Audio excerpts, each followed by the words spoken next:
Welcome to the Narrative Mindset Podcast. If this is your first time tuning in, feel free to go back and view previous episodes when you get time. Today, I kind of want to discuss some things. I'm kind of riff, no script, no nothing like that.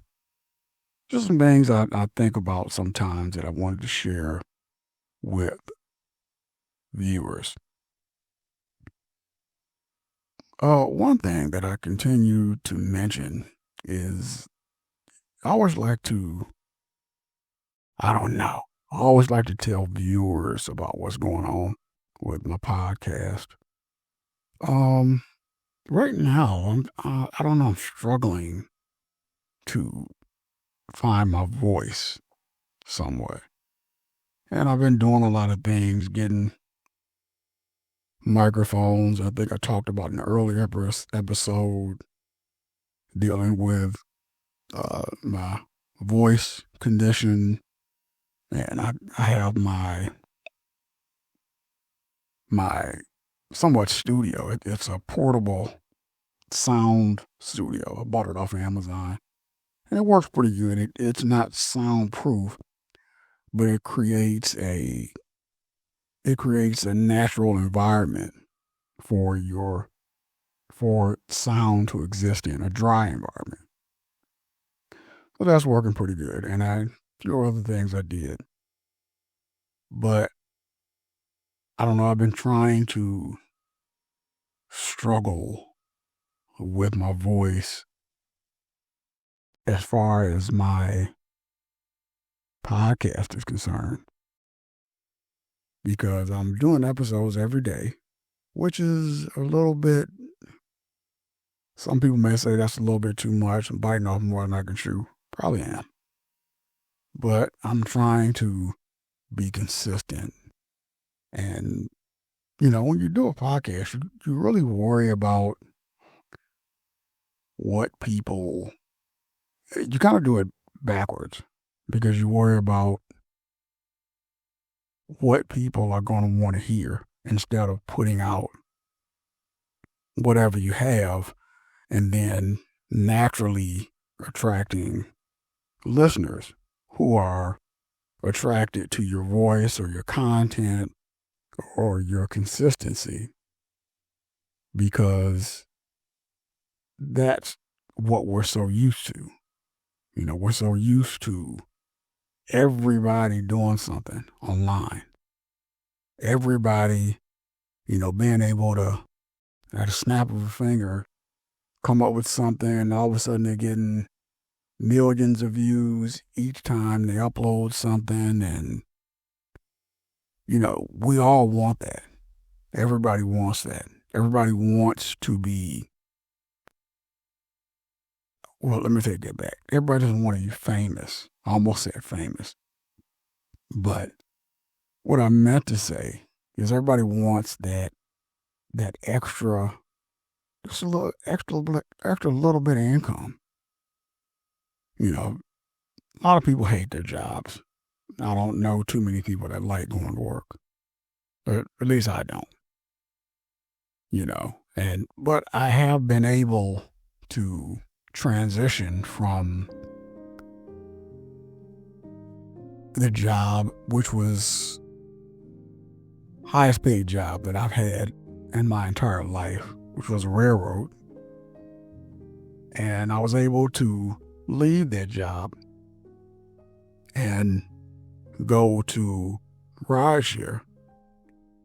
And with the railroad, it's the thing about the railroad, the thing about the railroad is, you have this dream of working for the railroad, and I'm curious.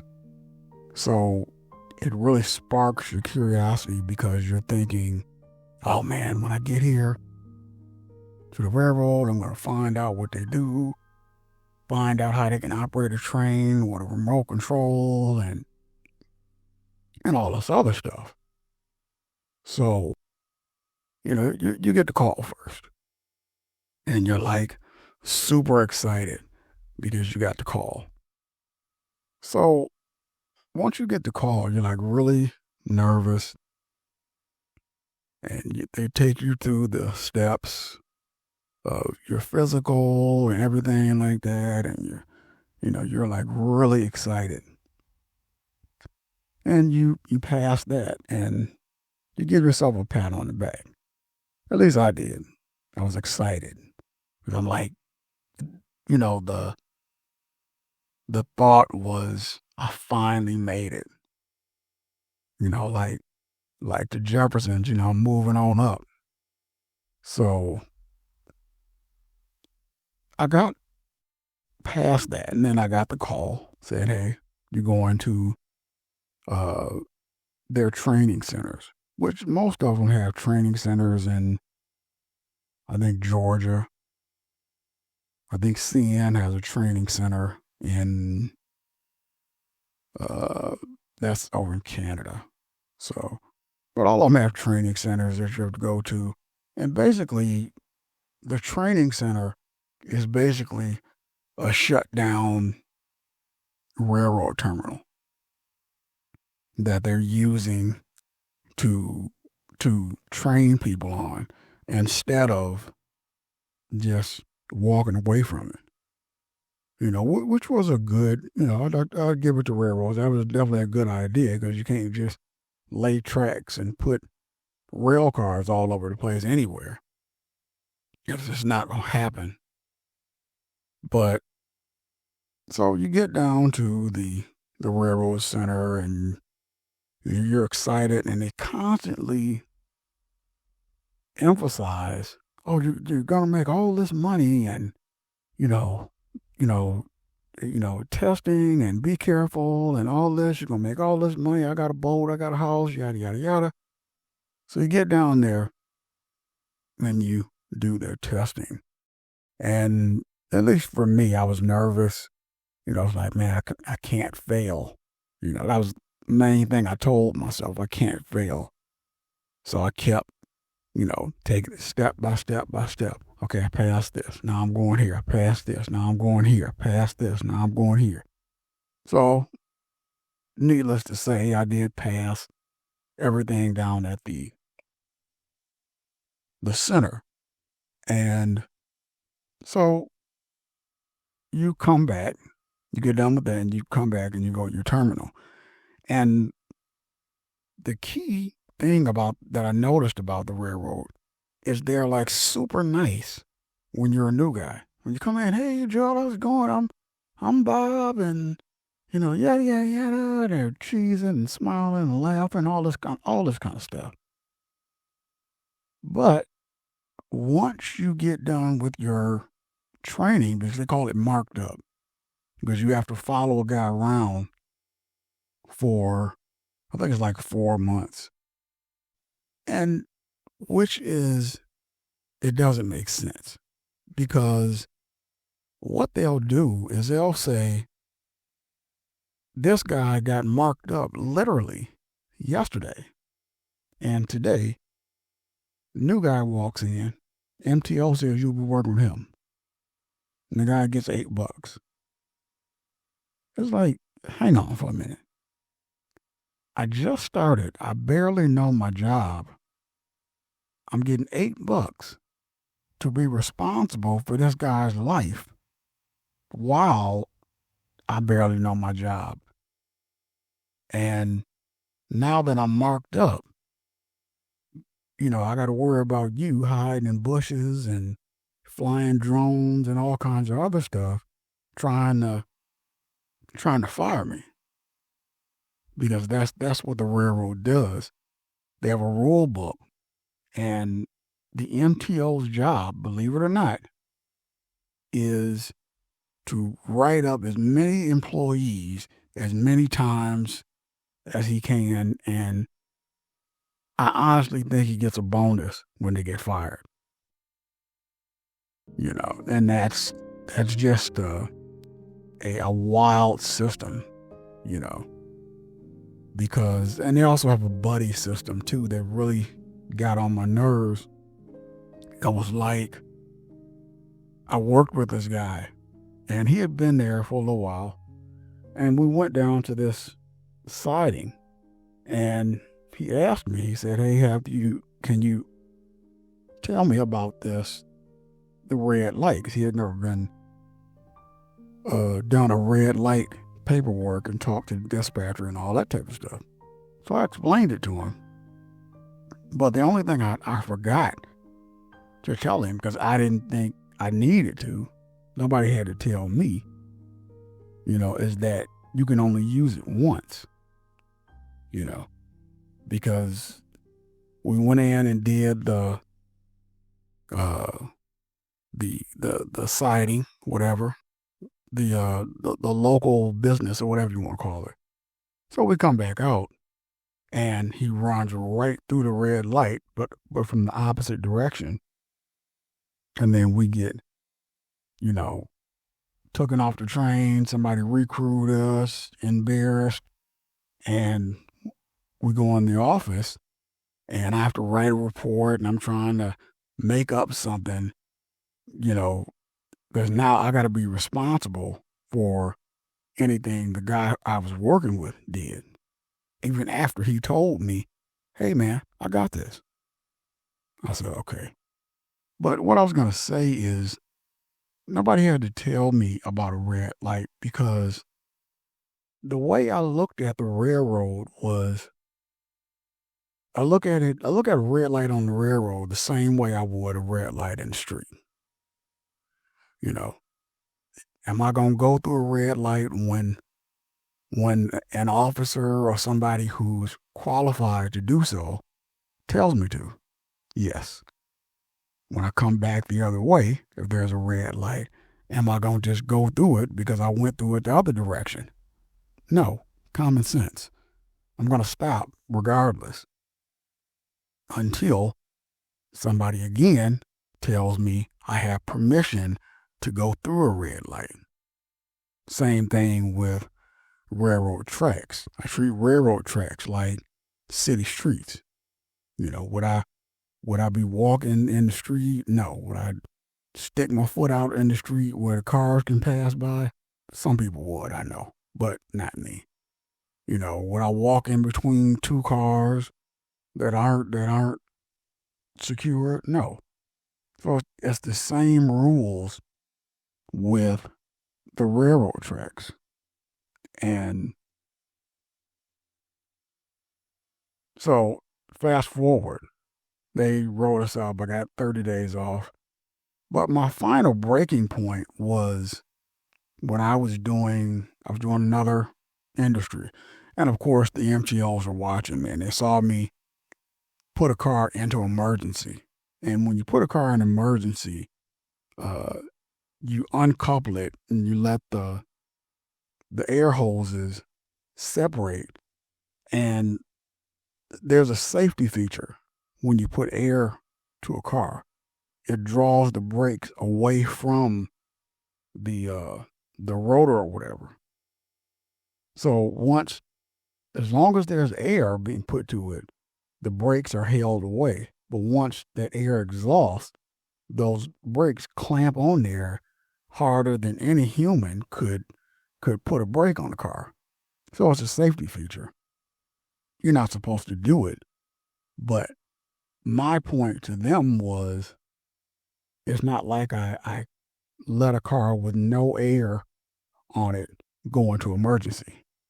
It's not like we didn't test our cars before we left the yard. That's what you do in the railroad. You test your cars before you leave the railroad for the simple purpose of, just in case a car cuts loose, you make sure that you have air down to the bottom of your train for that purpose. So if a car cuts loose, then that car will immediately go into emergency because you've already did a brake test before you left the yard. You have air, so you're safe.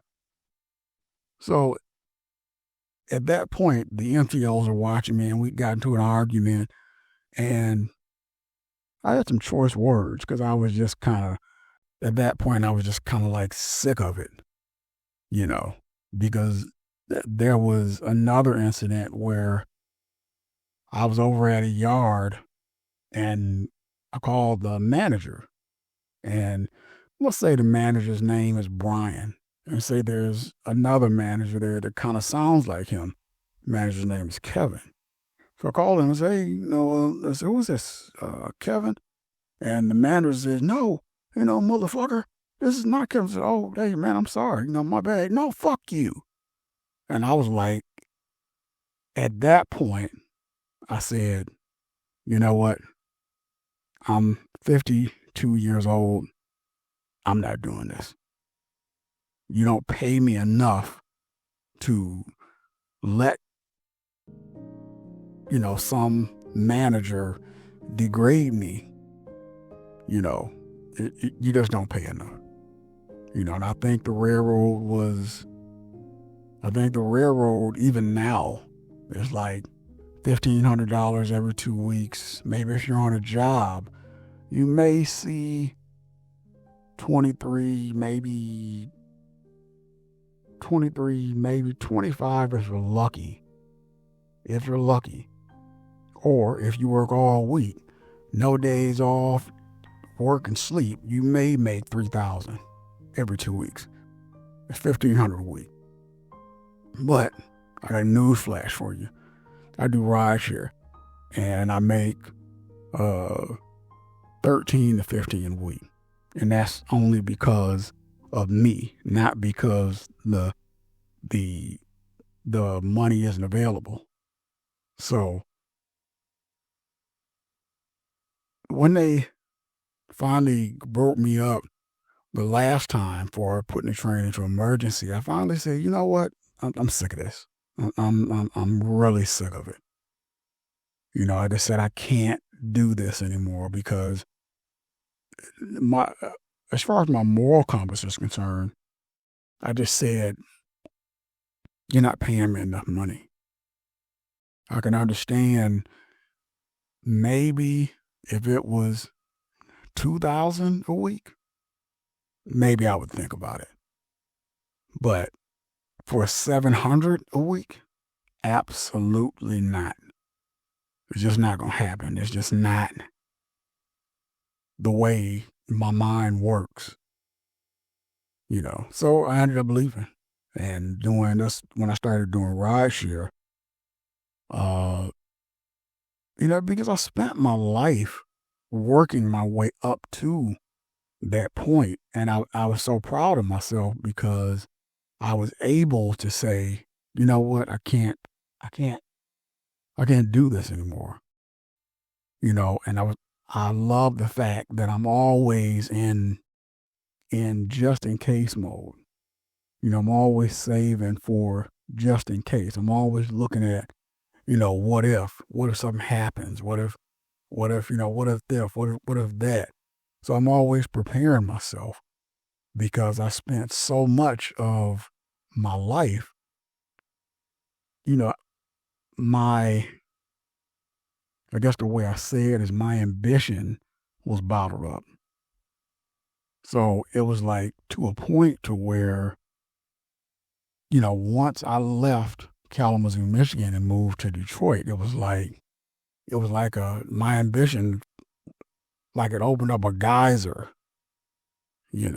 of opportunities and things that I could do to make money that I had been trying to do for so long and not being able to really make, what I wanted to make, because I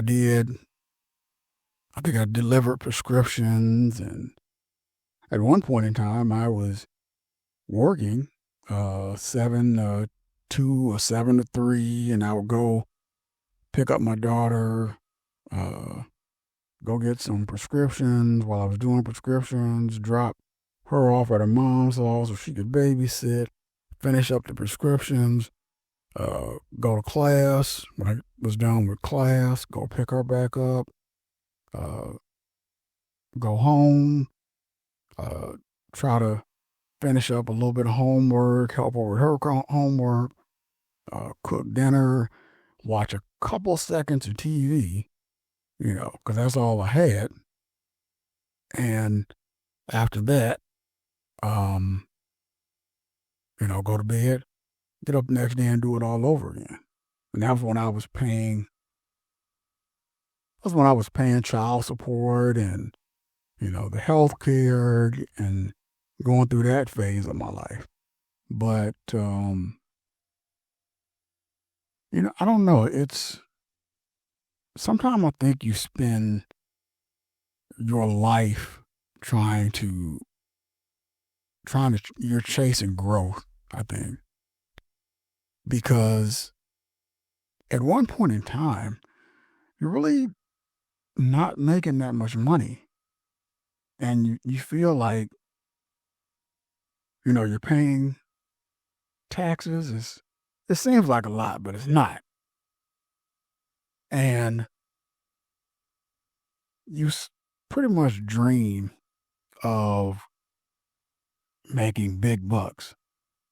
When I was making, I think, $15 an hour, I think I was bringing home maybe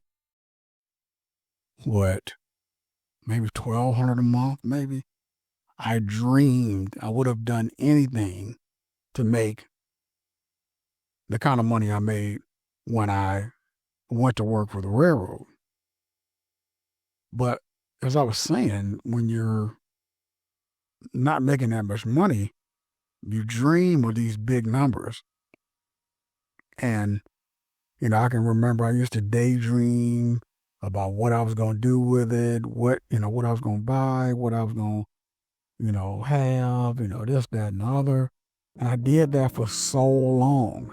And I think that's the reason why when I finally got to that point, I think that's the reason why everything worked out so good. Because I practiced this plan for 10, 15 years.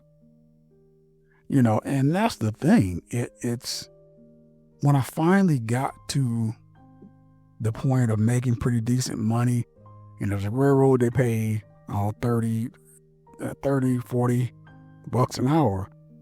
But the problem was, and what was my turning point in the whole pay scale thing, why I got off of that, is because my very last check when I left, my very last check was $8,000.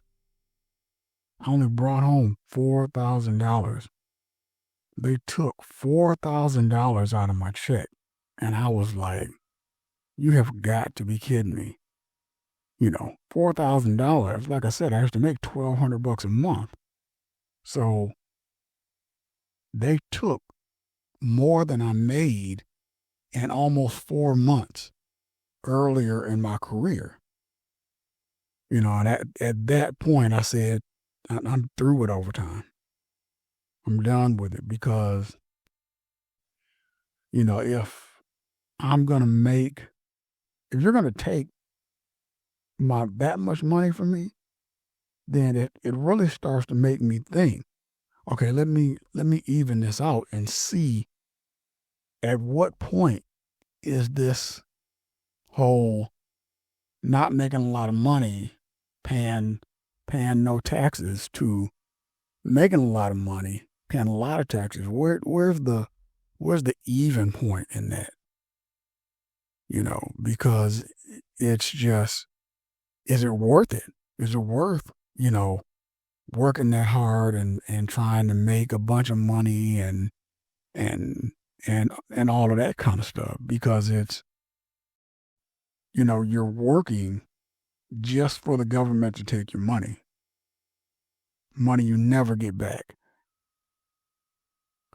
And then it's like, if you, when you make enough money, if you don't have expenses at the end of the year, then you even they have nerve to tell you owe more taxes at the end of the year. It's like, dude, what is going on here? What's going on there? Take me back to when I was making, $8 an hour. not making that much money, but, I ain't got to pay no taxes either. I ain't got to pay a whole lot of taxes, so it's different, and my daughters, they're, 24 and 26, they're experiencing life also. I had my one daughter called me the other day, and she was telling me that she wanted to come live with me, and she was need to get her life together and stuff like that. And I remember what it was like being her age. I remember, and I remember feeling like like I had to figure it out, you know, and going through that struggle, and it's tough because mine it didn't work out for me until it was big until what 96. That's when my life took a little bit of a turn in a good direction, and I finally kind of found my what I needed to be doing, what I wanted to do anyways. I wanted to be a welder, you know, and that was when I ended up going to school and got that opportunity, and started getting jobs and got my journeyman's card and yada yada yada, things of that nature. Oh, also, I'm glad I thought about that. Also, um, the thing I don't like about regular working jobs is because it's like everybody wants to have a fucking dick measuring contest. Who's the best? I'm a better welder than you are. I'm a better this than you are. I'm a better, you know. It's like, dude, we all work for somebody else. So I'm not going to get into a argument with somebody about which one of us can be a better employee for somebody else. And it doesn't make sense. Let's get into it about, who can start their own business, who can do this, who can do that. Let's get into creative ideas. But having an argument about who can be a better employee is just asinine, I think. That just doesn't really make a whole lot of sense. I wanted to talk about, I can remember back when I was 12 years old. This was back in like the 80s, 85, I think it was. And that was back in the day when, we had I call them home rules. When your parents had the rules of, I'm leaving, don't go out that door, don't let nobody in my house, yada, yada, yada. If they had have just went around the block, every kid on the block was outside. We all got told the same thing. But the reason I mention that is because one day, as my mom left, I went out with a friend of mine, went over to the store, whatever, ended up getting a car accident that changed my entire life. I had a head injury, I had, drastic surgery, all kinds of stuff. And, I want to say, first of all, that my mother spared no expense to get me into programs and help me to get back to the way I was, which was strange. But one thing that it helped me understand is I know what people are going through. Some people who are mentally ill, and I can understand what they're going through because I knew what it was like to be crazy. I can remember getting out and going back to school. And I remember this guy, I knew a friend of mine named Daniel. I used to whisper in his ear every day, I'm going to kill you. Every single day. And he'd just tell the teacher would say, stop. Miss Wilson would say, stop. I would do it every single day. I mean, just imagine that. You got some kid, a friend of yours, just got in an accident. He came back to school, and all of a sudden you hear him whisper in your ear, I'm going to kill you. Every single day. I mean, that almost sends chills up his spine, and he used to laugh about it, whatever, and it was like I had moments of just being nuts, and then I would just snap out of it. And it seemed like it happened only when I was idle, when I just, with my mind, I wasn't doing anything with my mind. That's when it happened, you know. And the thing that I understand about some mentally ill people is when you're talking to them, you're not talking to them because they have no control over their body. It's like they're sitting in this room in their head with a glass window. They can see everything their body is doing, but they have no control of it. So you have to talk to them, not the body, because the body is being operated by a damaged brain. They're in there, but they sometimes have no control over their functions.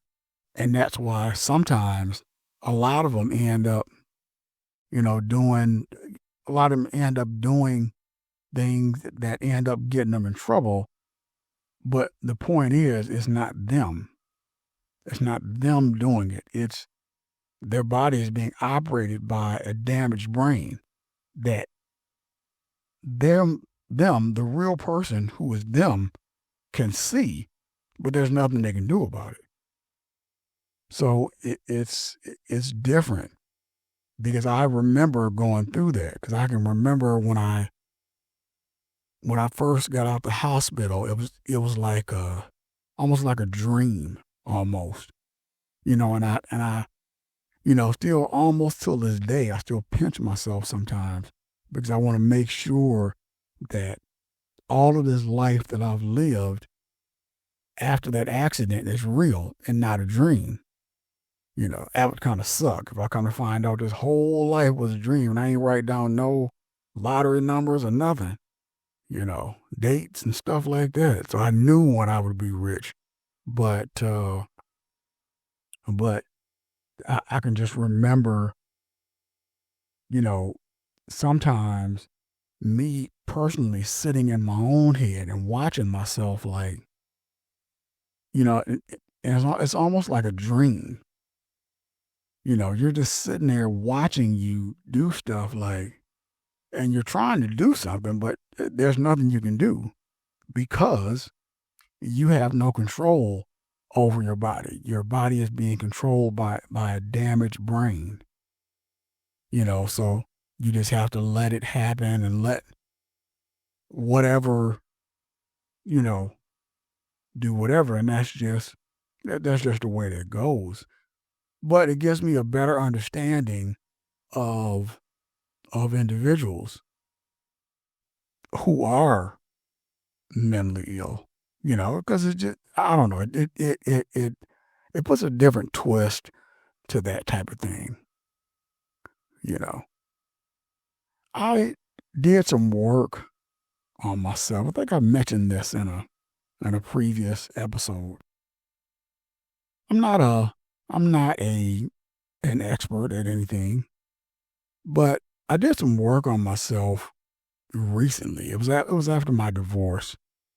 And when I got divorced, like most people, they want to blame the other person. Oh, it was her fault, and she did this, and she did that, and she was this kind of person or whatever. I did that for a minute, but then one day, I don't know, I kind of thought about it and just said, you know what?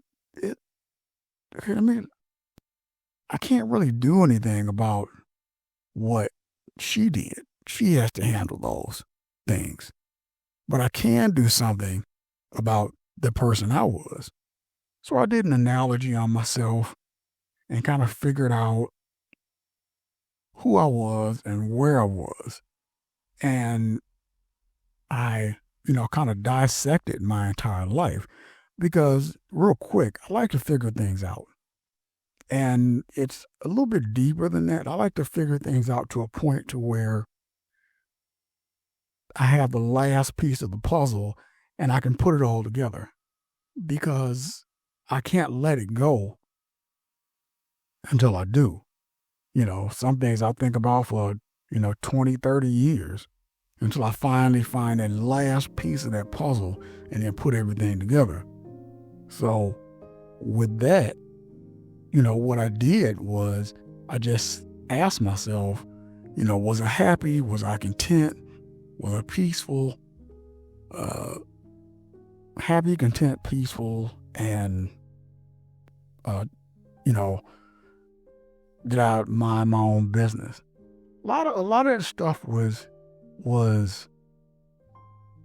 I wasn't, but I fixed it and I did what they call the work on yourself. And years later, it was kind of just recently actually. I did a little bit more work. Kind of I guess you'd call it the last step in that process is where you get people out of your life that aren't happy for you. They don't want to see you do good, or they're playing in your face, or they're, just not, happy for you, talking about business and that type of thing. There was a family member that I knew, one of my favorite cousins. But the problem was I started to notice that once she's doing pretty good, and she's kind of got this thing, right, where she'll go around people who have less than her, and you may have somebody who maybe we're talking about, I'm trying to make more money, Christmas is coming up, whatever. And she'll just blurt out, well, I make $220,000 a year. It's like, I want to tell her sometime, I mean, you sound like an asshole, and that's not any form of hate or anything because, people are really quick to say, oh, well, he's just hating on her because, she's doing good and what. No, I'm not. I'm not a hater. I used to be a hater. I'll admit that. But I got out of my own way, started using people's success as motivation for me to do what I could do in my life. So I'm not a hater. But it's just, it's annoying, And, I started noticing that she was doing it all the time. And that's the strange part about people is it's like your life is that good that you have the nerve to call somebody else and,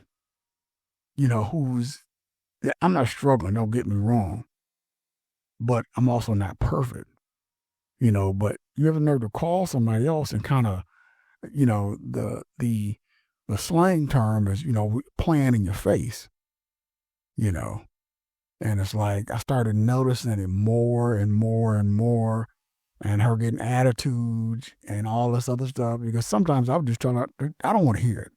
I got better things to do. I'm 100% focused on myself, and I just don't want to hear it. And sometimes, she would get upset, and catch attitudes, and I was like, you know what? The best way to handle this is cut you off.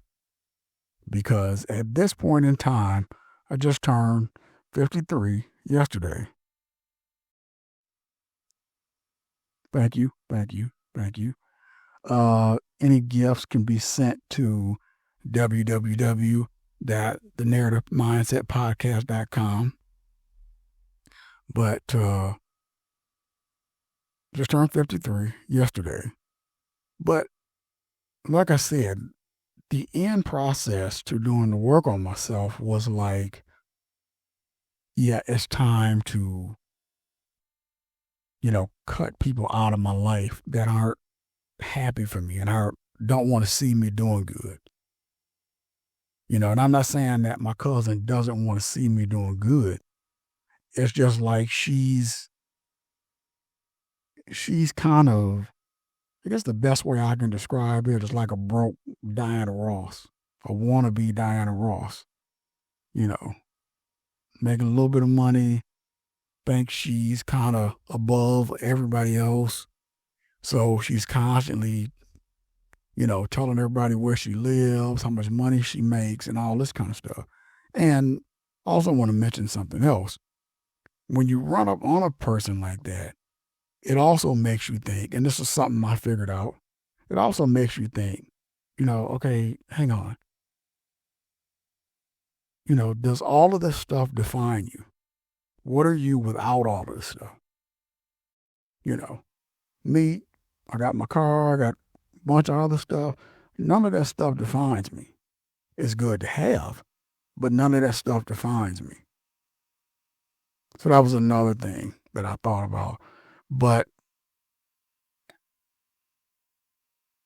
it was like that was the far end of me doing the work on myself, because I said that I refuse to go around people, that anybody who's older than 21 and doesn't act like it, I don't want to be around you.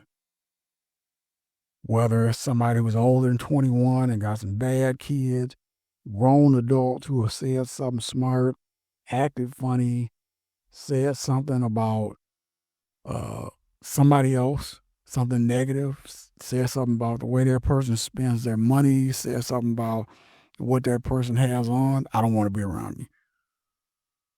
Because I do not do negativity. I think I was reading an article the other day about J. Cole. He walked out of Money Long's studio, I think. So he walked out after 2 minutes because she said something bad about somebody else. And he just didn't want to be a part of that particular energy. And I definitely understand where that was coming from, because, that's, you want to be around people that are happy for you. You want to be around people that want to see you do good. And the bad part about it, the bad part about it is it takes us so long to figure that out. Because I can remember back in the Tupac days, and I'm not blaming Tupac, don't get me wrong, but I think that particular era it was back when we were in the clique era, where everybody got, was with their homeboys, bunch of guys hanging out together. But the bad part about it is America, and I'll just say America, younger men, including myself, the only thing that we got from that is a bunch of guys hanging out together. We didn't get that, okay, these guys are hanging out together because that was the point they were at in their lives. But I give credit to all people who are in the industry, all people who are doing something, because the funny part about that is you take most of these people, you have guys that get together, and do something, and then they're off doing their own businesses. I love that. I love a person that doesn't have time, a person that I call, hey, y'all want to get out, have a beer, have a drink, whatever. Let me check my schedule. I love that. I don't like a person that I call, hey, you want to go hang or whatever? Oh, well, okay, cool. Just let me know when. I'm available anytime. Because that's telling me that they don't have much going on for themselves other than the only people who are excluded out of that is people who, maybe be handicapped, or if it's somebody that's a family man, he at home with his family, taking care of his family, yada, yada, yada. Those are the people who are excluded from that. But if you have two legs and two arms just like me, you can get out and do something, and you're not taking full advantage of your time, I don't want to be bothered with you because you're not a motivation for me. I want to be bothered with somebody who's busier than me because that motivates me to get out and do other things. And you know, that's the part that usually, I don't know how to say it, lower income, just regular people, I'll say it that way. That's the part they didn't get out of it. They only got the hang out part. They didn't get, everybody, you know, get their own businesses and stuff like that. Let's get together, you know, to do music video. Let's get together for a meeting. Let's get together for this. Say our what's up, say what's good, man, have a beer, whatever, drink, whatever, talk about the business, and then we gone, because we gone taking care of our own businesses. So that's the part that people didn't get from that. And that was a sad part, but that's something that I love about uh famous people or anybody who's got a business and doing their own thing, yada yada yada. I love that about them because they're just incredibly busy. One of my goals is to be like I'd love to be like Smartless. That's my goal as far as my podcast is concerned, or any business that I do. It's just amazing that they can, get their podcast, and all of a sudden they got Amazon chasing after them. After that, they got this person offering them a deal, and there's all kind of stuff. I mean, it kind of makes you wonder, like, dude, when do you have time for your family? You're doing movies, you're doing the podcast, you're doing flying over here, family vacations, and it's like, when do you have time to do your podcast? It's like crazy. But that's my goal with my podcast, is to be Smartless, or I don't know, be bigger than Smartless. Be somewhere in that realm. Also want to say that my one of my what do you call it? One of the people I kind of pattern myself after is Blind Boy. Great podcast, interesting podcast. I've been reading a lot about him, and it's like I understand where he's coming from. I do, but one thing about it is I can't.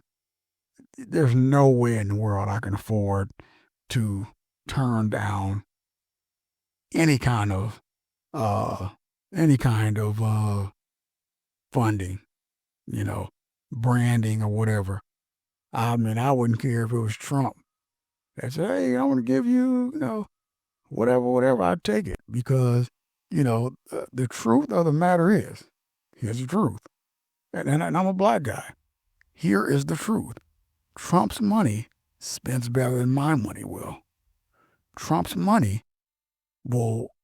I can do more with Trump's money than I can with mine.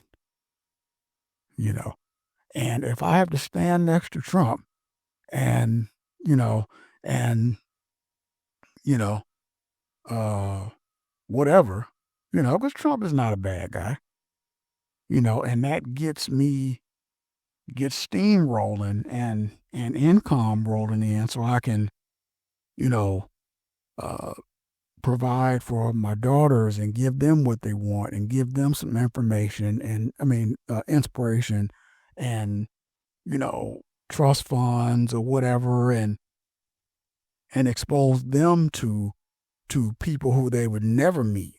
If I didn't know Trump, if that's what you know being with Trump can expose me to, then I'm fine with it.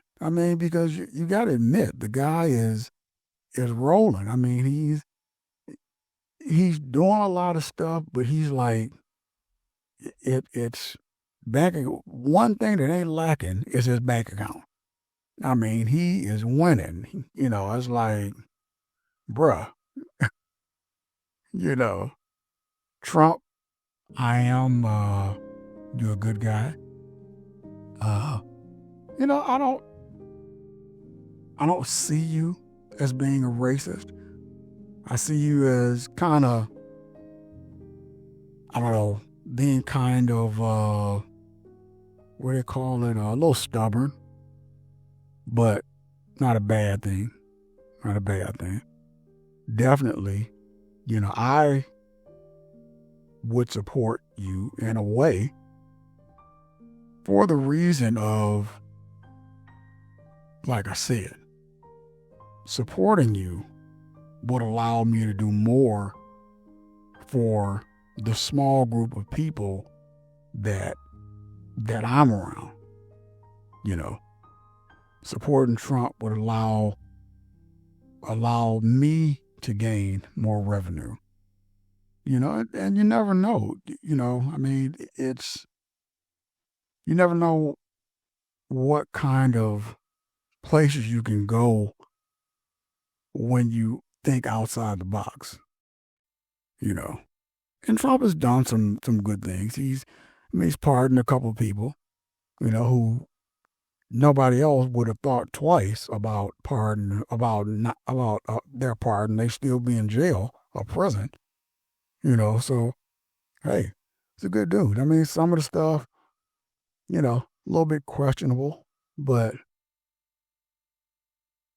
like I said, if supporting him, you know, if he would, if he wanted to put his face on the Narrative Mindset podcast, and all of a sudden I was making more money than Smartless, then hey, send me your picture. I do not discriminate.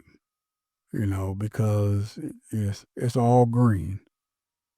When it stops being green, then maybe I'll think about discriminating. But at this point, it's still green. So it's kind of different. I heard that he did something where he was trying to set it up to where he could run a third term or whatever. I mean, Trump, you'll be like 95, and that's, it's not good. Although, we'll say, let me back up a little bit. Trump he looks good for his age. He's not like your normal, 80-something-year-old who's, running around here and can barely, need a walker and all this other stuff. He's getting around good. So, I got to give him credit for that, But to run a third term, I'm not sure if he's planning on trying to run until, they carry him out the White House in a casket or what. But I don't know. I don't know. He's setting it up so that in the event he wants to run, he can. So I don't know. It's what we voted for. So, who can you really blame? Because we voted for it. That's what it was, a vote. It's just the people who voted, I think they were not expecting this. I think they were expecting something a little bit more, a little bit less, little bit less, a little bit less extra than just what they were hoping for or what they voted for. But I mean, you can't really, I don't know, you can't really, you're going to vote for a president, but he has certain agendas that he's going to do. But number one, he's not going to tell you everything. That's number one. Number two, I'm not sure, I could be wrong, but you can't dictate everything that their president is going to do, good or bad. You just can't. You vote, and it's like a crapshoot. He'll tell you some of his objectives, but he's not going to tell you everything that he's going to do, and that's why you find out as much information as you can, and that you just roll with it, and that's really all you can do. But in Trump's case, the dice might have been fixed, that somewhat. But again, not saying Trump is a bad person.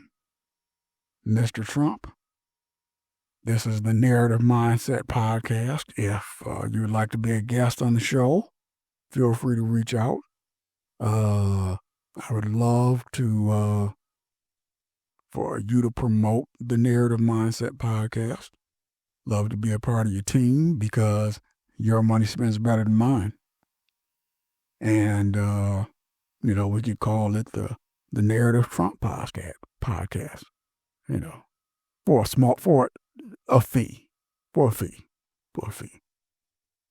But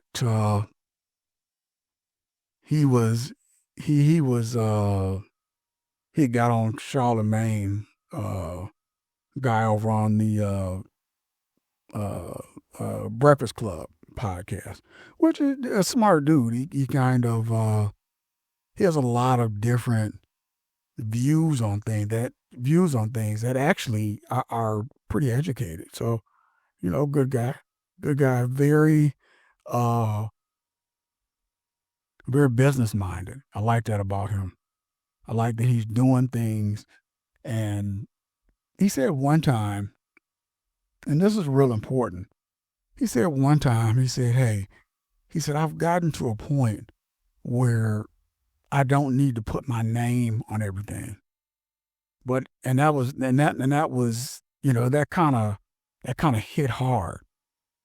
I've gotten to a point where I don't need to put my name on everything. I mean, that's, imagine the level of,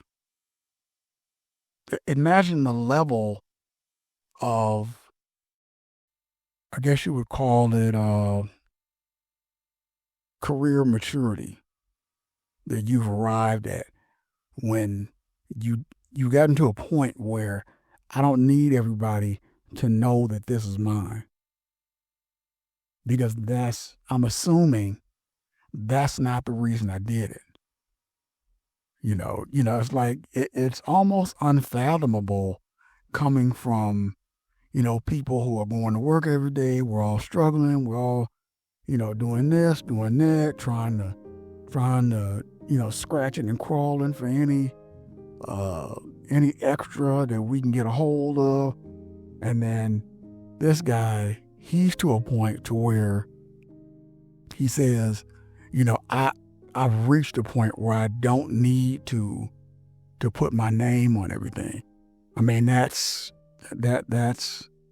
amazing. It's really amazing, because it just shows the mental maturity that person has got to, and as well as he deserves it. It just shows that mental maturity that he's arrived at, and it's definitely a wonderful thing. Thank you for watching or listening to this episode of the Narrative Mindset Podcast.